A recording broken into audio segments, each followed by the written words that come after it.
ಎಲ್ಲರಿಗೂ ನಮಸ್ಕಾರ. ಮದುವೆ ಎನ್ನುವುದು ಸಂಭ್ರಮ. ಆ ಮದುವೆಯಲ್ಲಿ ಕೂಡ ಒಂದು ವಿಶಿಷ್ಟ ಆಚರಣೆ ಕೂಡ ನಡೆಯುತ್ತೆ.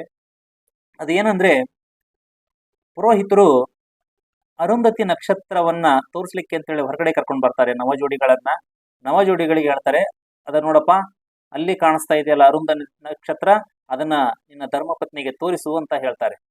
ಆಗ ವರನು ಕೂಡ ಆ ವಧುವಿಗೆ ಹೇಳ್ತಾರೆ, ಅಲ್ಲಿ ನೋಡು ಅರುಂಧತಿ ನಕ್ಷತ್ರ ಅಂತ ಹೇಳಿ ತೋರಿಸ್ತಾರೆ. ಅದರಿಂದ ಇರ್ತಕ್ಕಂಥದ್ದು ಏನಿರ್ಬೋದು? ಅರುಂಧತಿ ನಕ್ಷತ್ರ ಹಗಲಿನಲ್ಲಿ ಕಾಣೋದಿಲ್ಲ ಅಲ್ವಾ? ಯಾವ ನಕ್ಷತ್ರನೂ ಕೂಡ ಕಾಣೋದಿಲ್ಲ. ಆದರೂ ಕೂಡ ಆಚರಣೆಯನ್ನ ನಾವು ಮಾಡ್ತಾ ಇದ್ದೀವಿ ಅಂದ್ರೆ ಅದರಿಂದ ಏನಿರ್ಬೋದು ನೋಡೋಣ. ಬ್ರಾಹ್ಮ ವಿವಾಹ ಆಚರಣೆಗಳಲ್ಲಿ ವರನ ವಧುವಿಗೆ ಅರುಂಧತಿ ನಕ್ಷತ್ರ ತೋರಿಸುವುದು ಮುಖ್ಯ ಸಂಪ್ರದಾಯವಾಗಿದೆ ಅಲ್ವಾ? ವಿಶಿಷ್ಟ ಹಾಗೂ ಅರುಂಧತಿ, ವಶಿಷ್ಠ ಹಾಗೂ ಅರುಂಧತಿ ಅವಳಿ ನಕ್ಷತ್ರಗಳು. ಸಪ್ತರ್ಷಿ ಮಂಡಲದ ತುದಿಯಿಂದ ಮರೀಚಿಯ ನಂತರದ ಎರಡನೆಯ ಸ್ಥಾನ ವಶಿಷ್ಠ ಹಾಗೂ ಅದಕ್ಕೆ ಅಂಟಿಕೊಂಡಂತೆ ಪಕ್ಕದಲ್ಲಿರುವುದೇ ಅರುಂಧತಿ ನಕ್ಷತ್ರ. ಇವೆರಡು ಅವಳಿ ನಕ್ಷತ್ರಗಳು ಅಲ್ವಾ? ಹಾಗಾಗಿ ಖಗೋಳಶಾಸ್ತ್ರದಲ್ಲಿ ಅವಳಿ ನಕ್ಷತ್ರಗಳೆಂದರೆ ಒಂದು ನಕ್ಷತ್ರವನ್ನು ಇನ್ನೊಂದು ನಕ್ಷತ್ರವು ಸುತ್ತುವುದು. ಆದರೆ ವಶಿಷ್ಠ ಅರುಂಧತಿಯ ವಿಷಯದಲ್ಲಿ ಈ ನಿಯಮ ಬೇರೆ ಆಯಾಮ ಹೊಂದಿದೆ. ವಶಿಷ್ಠ ಅರುಂಧತಿಗಳು ಪರಸ್ಪರ ಒಂದರ ಸುತ್ತು ಇನ್ನೊಂದು ಸುತ್ತುತ್ತವೆ. ಇದು ಖಗೋಳ ಸೂಜಿಗ.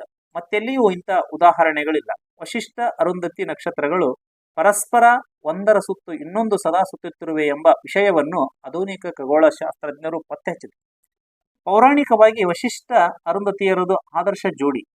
ಅವರು ಪರಸ್ಪರ ಗೌರವ ಕೊಟ್ಟು ಆದರ್ಶ ಬದುಕು ನಡೆಸುತ್ತಾರೆ. ಎಂಥ ಕಠಿಣ ಸಮಯದಲ್ಲಿಯೂ ಲೋಕ ಕಲ್ಯಾಣಕ್ಕಾಗಿ ಕಂಕಣಬದ್ಧರಾಗಿರುತ್ತಾರೆ. ಒಬ್ಬರು ಅರ್ಥ ಮಾಡಿಕೊಂಡು ಇವರು ಬಾಳುವ ರೀತಿ ನೂತನ ವಧುವರರಿಗೆ ಆದರ್ಶವಾಗಲಿ ಎಂಬುದೇ ಪ್ರಾಚೀನರ ಆಶಯ. ಎಂಥದ್ದು ಅಲ್ವಾ? ಪ್ರತಿಯೊಬ್ಬರು ಕೂಡ ನಾವು ಇದನ್ನು ತಿಳ್ಕೊಳ್ಳೇಬೇಕು.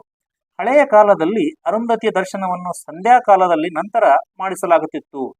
ಇದು ಪ್ರಮುಖ. ಇದು ಯಾಕಂತಂದ್ರೆ ಸಾಯಂಕಾಲದಲ್ಲಿ ಸಂಧ್ಯಾ ಕಾಲದಲ್ಲಿ ಅರುಂಧತಿ ನಕ್ಷತ್ರವನ್ನು ಕಾಣಿಸ್ತಾ ಇತ್ತು, ಆದರೆ ಈ ಹಗಲಿನಲ್ಲಿ ಅದು ಸರಿಯಾದ ಸಮಯ. ಆದರೆ ಈಗ ಸಂಜೆಯ ಒಳಗೆ ಗಂಡಿನ ಕಡೆಯವರು ಹೊರಟು ಬಿಡುವುದರಿಂದ ಸಂಪ್ರದಾಯವು ಮಾತ್ರ ಉಳಿದಿದೆ. ಆದರೂ ವೈದಿಕ ಮದುವೆಗಳ ಅರುಂಧತಿಯ ದರ್ಶನವಿಲ್ಲದೆ ಪೂರ್ಣಗೊಳ್ಳುವುದಿಲ್ಲ. ಪ್ರತಿಯೊಂದು ಮದುವೆಯಲ್ಲಿ ಕೂಡ ಅರುಂಧತಿ ನಕ್ಷತ್ರವನ್ನು ತೋರಿಸ್ತಾರೆ. ಹಾಗಾಗಿ ಸುಮಾರು 5,000 ವರ್ಷಗಳ ಹಿಂದೆಯೇ ನಮ್ಮ ಋಷಿ ಮುನಿಗಳು ಇಂಥ ಗಹನ ವಿಷಯಗಳನ್ನು ಬರಿಗಣ್ಣಿನಿಂದಲೇ ಗುರುತಿಸಿ ಅದಕ್ಕೊಂದು ಧಾರ್ಮಿಕ ಕೌಟುಂಬಿಕ ಆಚರಣೆಯನ್ನ ನೀಡಿ ಸಂಪ್ರದಾಯಗಳನ್ನು ಸಶಕ್ತವಾಗಿ ಕಟ್ಟಿರುವುದು ಸೂಜಿಗವೇ ಸರಿ. ಅನುಪಮ ಸಾಧ್ವಿ ಅರುಂಧತಿ ಬಗ್ಗೆ ನೋಡೋಣ. ಕರ್ದಮ ದೇವಹೂತಿಯರ 8ನೆಯ ಕನ್ಯೆ ಅರುಂಧತಿ. ಸಪ್ತರ್ಷಿಗಳಲ್ಲಿ ಅಗ್ರಗಣ್ಯನಾದ ವಶಿಷ್ಠನ ಧರ್ಮಪತ್ನಿ. ವಿದ್ಯಾ ವಿವೇಕಗಳಿಂದ ಋಷಿ ಮಂಡಲದಲ್ಲಿ ಅಪಾರ ಗೌರವವನ್ನು ಗಳಿಸಿಕೊಂಡಿದ್ದಳು.